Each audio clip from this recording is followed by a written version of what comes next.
everyone! I am Teacher Jenna and welcome back to my YouTube channel. It's been a while since nag-download ako nag-video ako, right? But the agenda for today's video is sasagutin ko po ang mga katanungan ninyo while I'm eating my favorite stinky tofu. Yeah, it's my favorite stinky tofu. Kaya lang, iba yung lasa niya. Hinahanap-hanap ko pa rin yung lasa ng stinky tofu sa Jolly because stinky tofu there is just amazing. It's one of the best stinky tofu that I have ever tasted. But anyway, let's go back to the topic. I'm going to answer questions today regarding sa pag-apply or teaching here in Taiwan. So the first question that I found is from Ma'am Annalyn Aguirre. Good morning po. Ano po ang kinuha mong course? Ang kinuha ko pong course ay education. Originally, I am a junior high school teacher po in the Philippines and I graduated with a degree of Bachelor of Secondary Education with a major in English. But if you want to apply in Taiwan po and you are not you do not have a bachelor's degree po sa education, or if you don't specifically teach English, it's okay lang naman po kahit ano ang majorship nyo. It doesn't matter. If your majorship is math, Filipino, AP, or MAPE, it's okay. Kahit elementary kayo, okay lang po. Actually, ang kailangan lang naman dito, it's either graduate ka ng education or meron kang teaching certificates and or experience, teaching experience. So,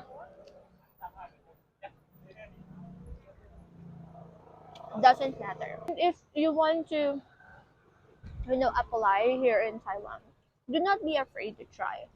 You know,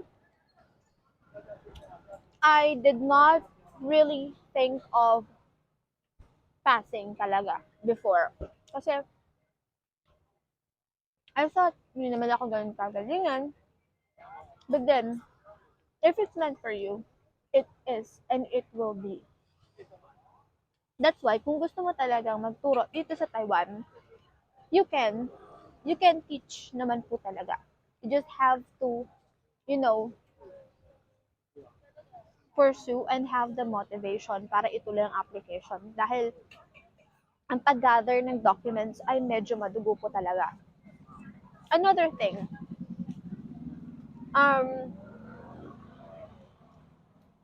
may nagtanong din pala sa akin, kailangan po ba TECO authenticated ang lahat ng documents before mo isubmit sa portal?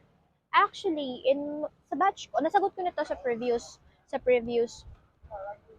vlog ko, but I wanna update my information po doon sa previous vlog ko. Nung batch ko kasi, kailangan mo munang ma-submit ang lahat ng documents mo bago ka po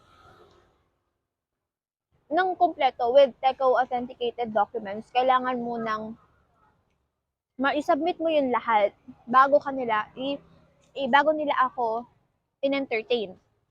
Bago nila ako binigyan ng chance for application for interview.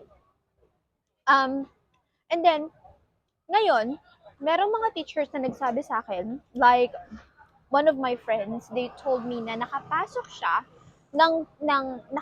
nakatanggap siya ng interview without having TECO authenticated documents and na-accept naman. Yet, so kailangan, depende rin pala yun sa kanila. If kailangan mo munang isubmit yung lahat with TECO authenticated documents bago kanila i-entertain, or kailangan mo munang isubmit yung TECO authenticated documents, or pwede naman na isubmit mo muna yung mga documents mo without TECO. You can try naman kasi ini-inform naman nila kayo kung kailangan nyo munang mag-submit ng TECO authenticated documents before kayo makatanggap ng interview. Wala naman kasi kung mawawala kung itatry ninyo. So, yeah, if you want to start, then you can start even without TECO authenticated documents. Let's just see your luck. But anyway, God has its way. Palagi magtitiwala sa Diyos na para sa'yo. Kung para sa'yo talaga yan. So, you can try. Ano po, katulad sa akin, hindi ko naman talaga minimi na pumunta ako dito. But then, I am here because I believe that it is meant for me. So, good luck teachers with that. Another question from Ma'am Annalyn Aguirre ulit. Teacher, paano ka po nakapasok ng Teachers Taiwan? Let me tell you a brief story about that. Noong 2021, at the end of 2021, December 2021, I really dreamed of going abroad as a teacher, of course. I applied in Thailand and I plan to apply in Japan as well. But then I think para sa akin talaga yung Taiwan. Actually, nag-apply na rin ako sa DepEd. Kasi ako kasi naniniwala ako sa Plan A, Plan B, and Plan C. So, ang Plan A ko is to go to, other country. Para dun mag-work. And Plan B, pag hindi nag-work, pag hindi ako nakapasok, edi life must go on, nag-apply din ako ng DepEd. So, from there, nag-try ako. Like, kumuha ako ng pass. Actually, nung una, yung portal kasi, kailangan may passport ka. Wala pa akong passport nun. Ang ginawa ko na lang, nilagay ko NA, and then, nag-proceed ako kahit wala pa akong passport. And while I'm in my application, nagkumuha na ako ng passport para bago ko matapos yung mga documents, meron na akong passport. And then, nung una wala akong TECO authenticated documents Kasi ang tagal talaga ng TECO dati. Tagal dumating ng TECO authenticated documents since pandemic nung kumilos ako. And then, hindi nila in-accept. They told me na before ako mag-proceed sa interview, kailangan daw muna ng TECO authenticated documents. And so, inayos ko pa yung aking documents. Nagpa-TECO authenticate pa ako sa aking agent. And then yun, after ko magpa-TECO authenticate ng documents, sinubmit ko yun lahat, and then nakapasok ako ng interview. Actually, ang steps lang naman kung paano ka magkaroon ng TECO authenticated documents, nasagot ko na to, pero uulitin ko lang para sa mga ngayon pa lang nakakapanood ng video ko. Ay una, kailangan mong i-gather ang lahat ng documents mo, like NBI, your degree cert, your TOR, and your NBI clearance, TOR, your license, kailangan din yun. And then, ipapa-DFA apostle mo siya. And after mo siyang ipa-DFA apostle, yun na po yung time kung saan pwede ka na magpa-TECO ng documents. Pwede mo siyang ipa-agent pag nasa probinsya ka, pag malayo ka. Katulad ko ako, nagpa-agent ako. Kahit wala akong ganun kalaking budget, nagpa-agent pa rin ako. Kasi, ang hirap naman, I'm from Quezon Province po kasi, and ang layo-layo ng Manila sa Quezon Province. So, nagpa-agent ako para lang matapos ito. Pero be careful po sa mga agent na kukunin ninyo dahil marami pong mga agent na scammer na kunwari agent na then hindi na nila ibabalik yung pera. Ano pa ba yung question? Next question from Miss Joy de la Cruz. Teacher, may age limit po ba ang pagtuturo dito? I think wala naman. As long as kaya mo pang magturo, tatanggapin ka nila. As long as you're qualified, tatanggapin ka nila. Meron ako nakausap last year and he was like 60. Yeah, parang 60 or 50. He looked like that kasi he's an Australian.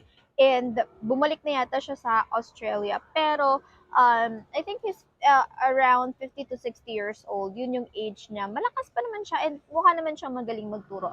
So yeah, as long as marunong kang magturo at magaling ka pa magturo and kaya mo pang magturo, tatanggapin ka dito and qualified ka. Another question is, from Kids Bible School with Teacher, nagre-renew din po ba sila ng contract? Yes, the contract is renewable. Pwede mong i-renew yung contract mo with the school. And yearly po silang nagre-renew. So, ang contract po ay 11 months to 12 months.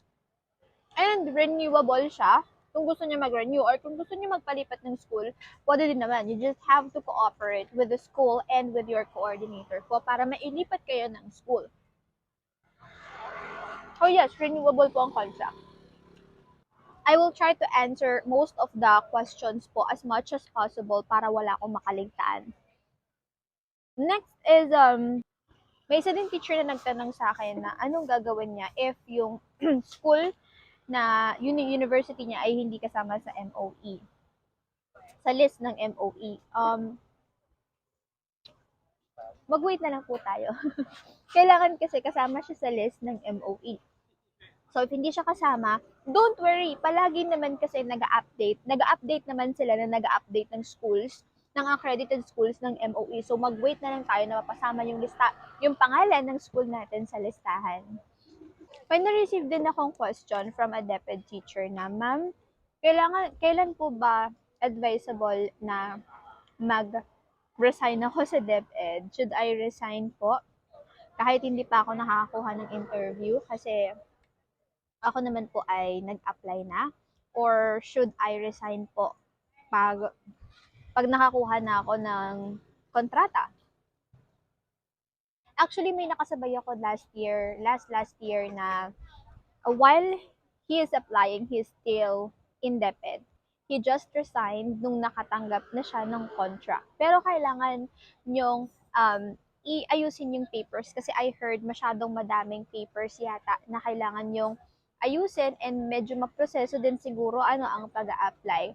So, after mong, ang mai-suggest ko lang, if you're asking for my advice is, you have to make sure first na pasok ka na.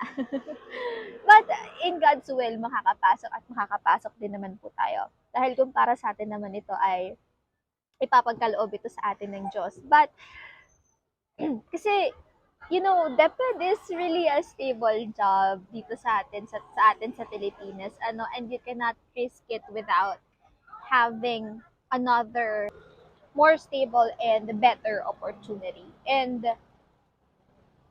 kung ako lang mag-resign na lang po kayo pag nakatanggap na kayo ng contract. Kasi pag nakatanggap na kayo ng contract, matagal pa din naman ang proseso ng pagpunta nyo ng abroad, ng pag-flight ninyo. Like me, I received my contract parang July yata or May, June or July, and then naka-flight ako September na. Imagine, ang tagal. So, yeah, you have to think twice, think multiple times before kayo mag-resign sa DepEd if wala pa kayong interview. Pag nakapasa na kayo, go, laban. Ayun lang yun, may advice ko sa inyo para maging safe. We have to play safe kasi po. Ako, before I came here in Taiwan, hindi ako nag-resign sa school ko dati habang hindi pa ako nakakatanggap ng offer.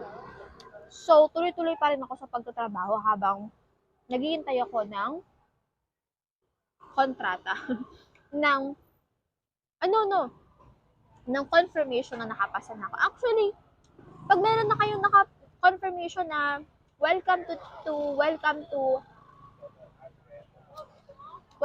our program. Tanggap ka na, you're hired. Wait ka na lang ng school placement at ng contract. Kapag natanggap mo na yung kahit wala pang contract, go na. O di ka na mag-resign. Kasi yun, alam mo na, sure ka na makakatanggap ka na ng kontrata. Yun, kung gusto mo lang naman.